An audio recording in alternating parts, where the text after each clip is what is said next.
ये जो शिक्षक को नीचा दिखाने का काम किया जा रहा है, इसका पुरजोर विरोध करेंगे शिक्षक। और ये पूरे बिहार में शिक्षक जो सरकार समर्थित प्रत्याशी हैं, एनडीए के प्रत्याशी हैं, उनका विरोध कर रहे हैं। उनको किसी भी हालत में हम अपील करते हैं शिक्षकों से कि उसको वोट नहीं दें, और संभव हो तो अपने आसपास के लोगों को भी इस बात के लिए जागरूक करें कि ये सिर्फ शिक्षा के नाम पर ढिंढोरा पीटने का काम सरकार कर रही है।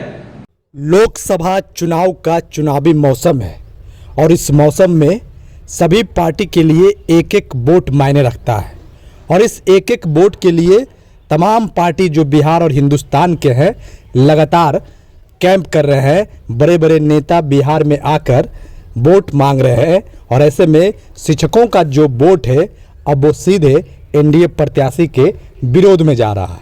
ये बातें हम नहीं कर रहे हैं, बल्कि शिक्षक नेता की थोड़ी सी बातें आप आगे इस वीडियो में सुने हैं, और आगे आपको उनकी पूरी बातें सुनाएंगे कि कैसे शिक्षक नेता मनीष कुमार सिंह सीधे कह रहे हैं कि जो कैंडिडेट एनडीए प्रत्याशी को हराएगा, मजबूती से हराएगा, उस पार्टी के पक्ष में अपना वोट डाले।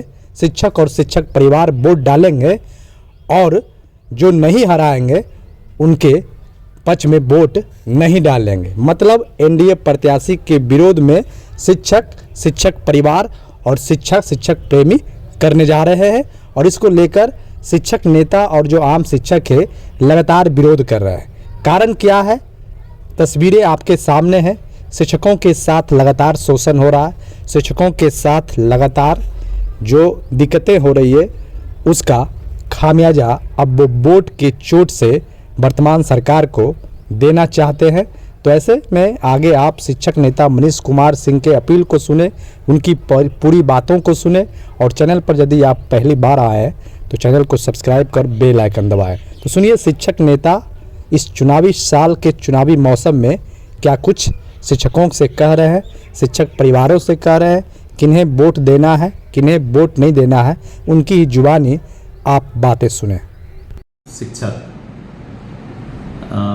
निर्णय लिए हैं एनडीए के प्रत्याशी के विरोध में वोट डालेंगे, और विरोध में जो मजबूत कैंडिडेट होंगे उनको जिताने का प्रयास करेंगे। और ये सिर्फ खगड़िया में नहीं, आप पता कर सकते हैं पूरे बिहार के शिक्षक आज आंदोलित हैं। उसकी मूल वजह है कि बार बार सरकार के द्वारा शिक्षकों को प्रताड़ित किया जाता है, परेशान किया जाता है, समाज के अंदर नीचा दिखाने का प्रयास किया जाता है। बार बार परीक्षा लेकर के कि शिक्षक को कुछ आता ही नहीं।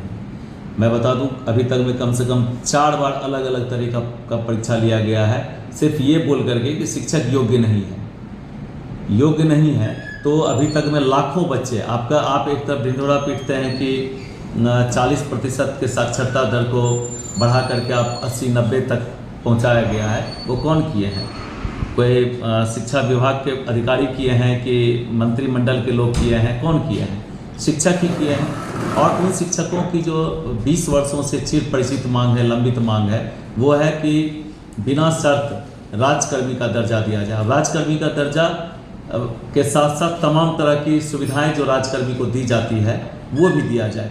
लेकिन जब जब इस मांग को लेकर के शिक्षक आंदोलित होते हैं, एक परीक्षा लाद दिया जाता है, एक परीक्षा का उस पर बोझ दे दिया जाता है और नीचा दिखाने का प्रयास किया जाता है। बच्चों के सामने, अभिभावकों के सामने यह दिखाने का प्रयास किया जाता है कि शिक्षक राजकर्मी का दर्जा मांग रहे हैं लेकिन उस योग्य है नहीं। मैं बता दूं कि अभी तक में 4-5 बार परीक्षा लिया गया है, ट्रेनिंग दिया गया, दक्षता परीक्षा लिया गया था, शिक्षक पात्रता परीक्षा लिया गया, डीपी की तैयारी करा करके प्रशिक्षण दे करके डीपी परीक्षा लिया गया, संवर्धन 6 महीने का कोर्स कराया गया, संवर्धन का परीक्षा लिया गया। उसके बाद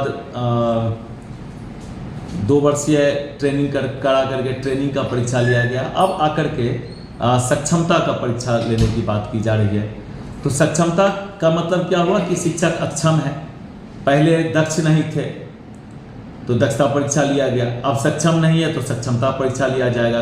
कल को होगा कहेगा कि निपुणता परीक्षा लिया जाएगा, ये निपुण नहीं है शिक्षक। ये क्या तरीका है? ये जो शिक्षक को नीचा दिखाने का काम किया जा रहा है, इसका पुरजोर विरोध करेंगे शिक्षक। और ये पूरे बिहार में शिक्षक जो सरकार समर्थित प्रत्याशी हैं, एनडीए के प्रत्याशी हैं, उनका विरोध कर रहे हैं। उनको किसी भी हालत में हम अपील करते हैं शिक्षकों से कि उसको वोट नहीं दें और संभव हो तो अपने आसपास के लोगों को भी इस बात के लिए जागरूक करें कि ये सिर्फ शिक्षा के नाम पर ढिंढोरा पीटने का काम सरकार कर रही है। इसको कहीं से कोई शिक्षा का मतलब नहीं है। आज देख लीजिए, अगर शिक्षा से मतलब होता बिहार सरकार को तो 2005 2000 में बिहार झारखंड अलग हुआ। दोनों जो बिहार ज्वाइंट बिहार का जो सबसे मेन विद्यालय हुआ करता था बच्चों के लिए, सैनिक तिलैया